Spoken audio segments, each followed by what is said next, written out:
Khalsa, Waheguru Ji Ki Fateh.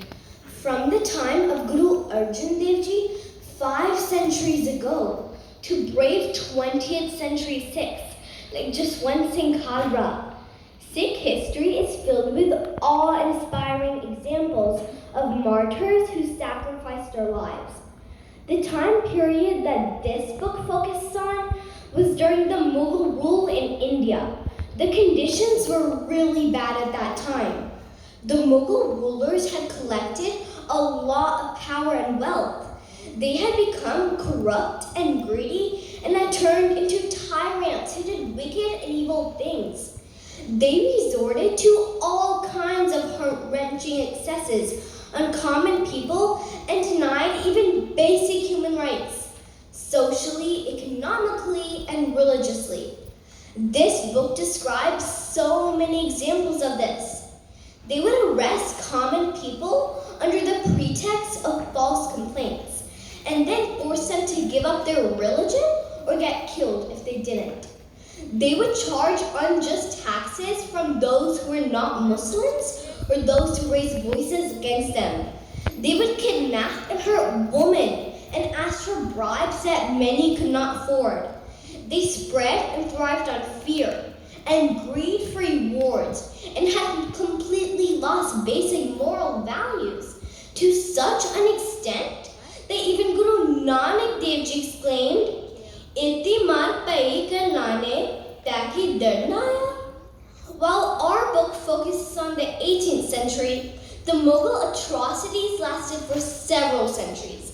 While the Mughals are no longer around, unfortunately, power and greed continues to corrupt people's minds, and such unspeakable horrors occur even today in parts of the Middle East, where the excuse of religion is used for tyranny, or in India, where Sikhs have been subjected to Kalukaras.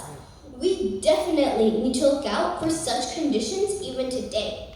So how did Sikhs choose to deal with such conditions? For most people in the world, the most precious thing is their life. So even when social conditions are horrific, they would not think of giving up their lives as an option. In fact, when rulers are evil and corrupt, they use this very fear of death to force most to give up their faith and rights. For a true Gur Sikh, however, Gur Sikhi is much more precious, regardless of their age, whether they are young or old. Gur Sikhs know that human life is just temporary, while Sikhi principles are everlasting and much more valuable. Whoever is born, sooner or later, must also die. Instead of spending our life fearing death, Gur Sikhi teaches us to focus on being one with Vaheguruji. Kabira, marta marta jagmua, mar phe na jane koi, aisi marni jo mare, bahor na marna hoy. So regardless of their age, Gur Sikhs choose to sacrifice their lives for their principles. Sir jave ta jave, mera Sikhi siddh na jave. So when Bhai Mani Singh Ji, at age 94, was wickedly tricked into an unjust tax debt, he chose Ban Katwana over giving up his faith. Or Vadde Sajjadev, who as teenagers fought in a jatha of 5 against hundreds of thousands of enemy soldiers to ultimately protect the rights of others and shield the weak.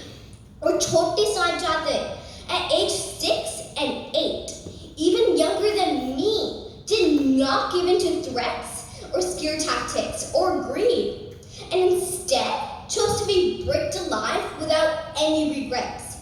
Or the father and son, Bhai Subeg Singh and Bhai Subhas Singh, or countless others. So no, what matters is not the age of Gur Sikh, but their love for Sikhi principles.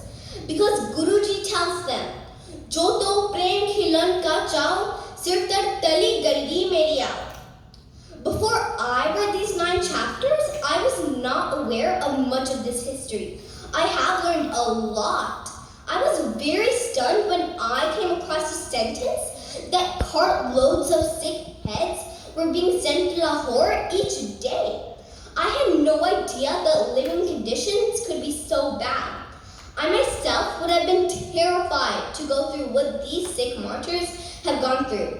These Sikhs have left a great impression on me. They have shown me what it means to be brave and how to accept Guruji's hukam. They would do anything to preserve their faith and to protect the rights of others. While I do not think I am as brave and committed as they were, these Sikhs have strongly inspired me to work towards it. Most importantly, they have helped me understand that everyone who is born will also die. Rather than giving into fear or temptations to make living more comfortable, the Sikh way of life guides me to value truthful living. I hope I can continue to grow on this path of Sikhi. Vaheguru Ji Ka Khalsa,